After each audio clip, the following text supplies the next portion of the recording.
soit Jésus-Christ pour cette nouvelle vidéo. Les danses prophétiques. Je loue le Seigneur pour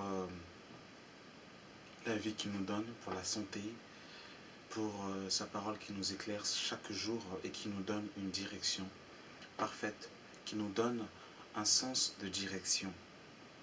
Les danses prophétiques. Alors qu'est-ce que les danses prophétiques? Alors les danses prophétiques, c'est un mouvement qui se manifeste de plus en plus dans beaucoup de nos assemblées. Ce sont des personnes qui, soi-disant sous l'inspiration du Saint-Esprit, vont commencer à se déambuler, vont commencer à se frémousser, à dandiner dans tous les sens, à ne plus pouvoir se contenir, à ne plus pouvoir se contrôler et faire des danses avec des danses qui, bien évidemment, vont souvent avoir allusion aux danses mondaines où il y aura la sensualité, où en fait il n'y aura rien de décent, où en fait il y aura tout ce qui est en rapport avec la chair et rien de ce qui est en rapport avec l'esprit. Et beaucoup de ceux qui prennent justement ils s'appuient souvent sur David pour dire que David dansait. Donc comme David dansait, je danse comme David. Quand l'Esprit de Dieu est en moi, je danse comme David. Et très peu de chrétiens savent déjà pourquoi est-ce que David dansait. David n'a pas dansé pour danser. David a dansé pour quelque chose de bien spécifique. Pour quelque chose en fait de très important. Et c'est ce que nous allons justement voir dans la parole de Dieu. Parce que beaucoup aujourd'hui prennent des versets complètement... ils prennent des versets, ils les sortent hors de leur contexte pour pouvoir asseoir leur vie en fait de péché, pour pouvoir vivre pleinement dans la chair et pour pouvoir pleinement en fait jouir en fait d'une liberté charnelle. Nous allons prendre le passage, ce fameux passage justement où David dansait. Nous sommes dans 2 Samuel, chapitre 6, à partir du verset 14. Il est écrit: David dansait de toute sa force devant l'Éternel, et il était ceint d'un étoffe de lin. David et toute la maison d'Israël vinrent monter l'arche de l'alliance avec des cris de joie et au son des trompettes. Comme l'arche de l'Éternel entrait dans la cité de David, Milca, fille de Saül, regardait par la fenêtre et voyant le roi David sauter et danser devant l'Éternel, elle le méprisa dans son cœur. On va d'abord s'arrêter là. Il y a une chose qu'il faut savoir, c'est que l'arche de l'Éternel avait été volée par les Philistins. C'était quoi l'arche? Il y avait justement, l'arche était pour le peuple juif, l'arche représentait la présence de Dieu, représentait la gloire de Dieu, représentait en fait, c'était justement par l'arche que l'on voyait en fait que Dieu était avec les enfants d'Israël. Et l'arche de l'Alliance était portée par les Lévites. C'est eux qui transportaient l'arche.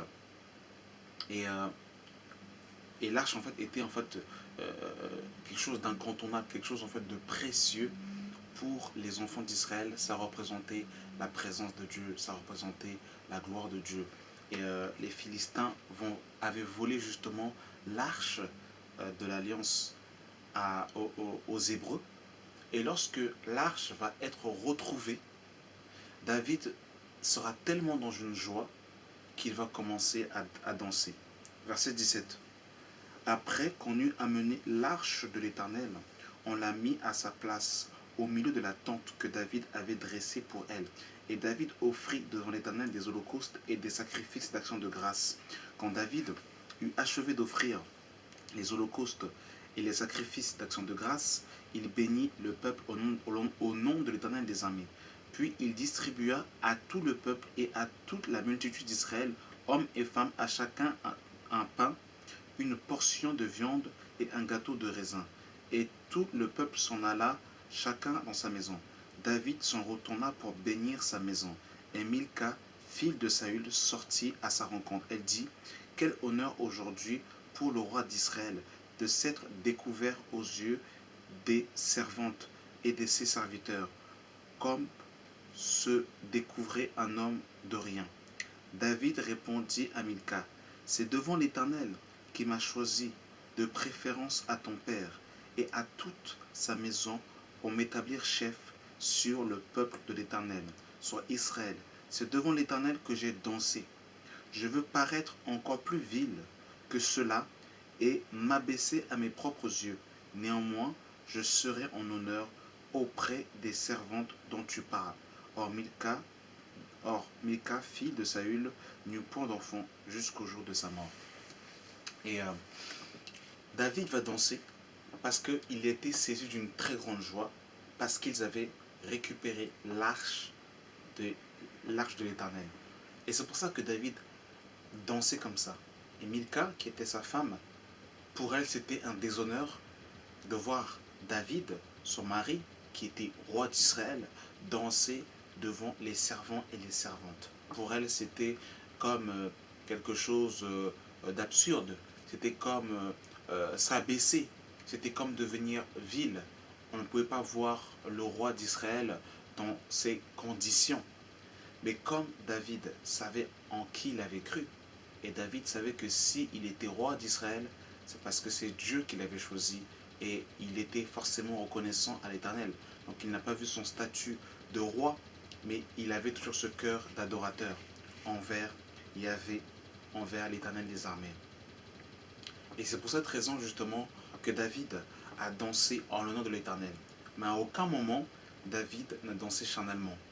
David n'a pas dansé du coupé-décalé. David n'a pas dansé du ndombolo. David n'a pas dansé du hip-hop. David n'a pas dansé en fait de la dancehall. David n'a pas dansé du zouk. Ça, il faut que ce soit clair, il faut que ce soit en fait compris. David n'a pas dansé en s'inspirant des danses du monde pour rendre grâce à l'Éternel. David n'a pas dansé avec des danses sensuelles où il se tenait les hanches, où il bougeait son postérieur, des danses bizarres où il se trémoussait en fait la poitrine, des danses bizarres où il ne pouvait plus se contenir et où en fait il était comme ivre en fait.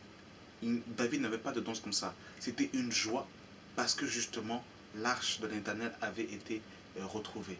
Aujourd'hui, très peu de chrétiens savent ce qui s'est passé à la croix. Aujourd'hui, beaucoup de chrétiens ne dansent même pas pour ce que Jésus a accompli à la croix.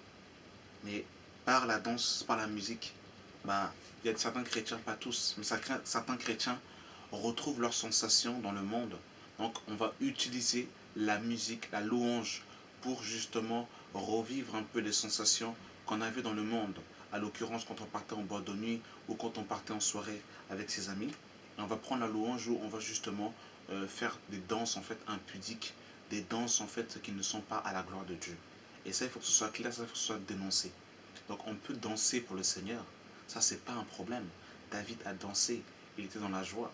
Et d'ailleurs, il ne faut pas que nous soyons crispés pour le Seigneur. Parce que dans le monde, nous n'étions pas crispés pour déambuler notre chair pour la gloire du monde. Maintenant que nous sommes chrétiens et que nous avons compris que notre corps est le temple du Saint-Esprit, bien évidemment, nous pouvons aussi être dans la joie. Et il ne faut pas non plus aussi être crispé, il ne faut pas non plus être scandalisé lorsqu'un frère ou une sœur est dans la joie et danse pour le Seigneur. Bien évidemment, des danses dans la sobriété, des danses selon l'Esprit du Seigneur, des danses selon la conduite du Saint-Esprit. Mais il ne faut pas non plus que nous soyons aussi braqués. Et il ne faut pas aussi que nous soyons comme Milka qui a voulu casser le zèle de son mari David. Si une personne a du zèle pour danser en l'honneur de son Dieu, il faut dans le discernement et il ne faut pas toujours casser le zèle du frère ou de la sœur qui veut rendre gloire à Dieu et danser pour le Seigneur. Voilà. Voilà, donc j'ai voulu juste faire une petite piqûre de rappel et nous interpeller sur en fait les réalités de la parole. Voilà. Merci d'avoir suivi cette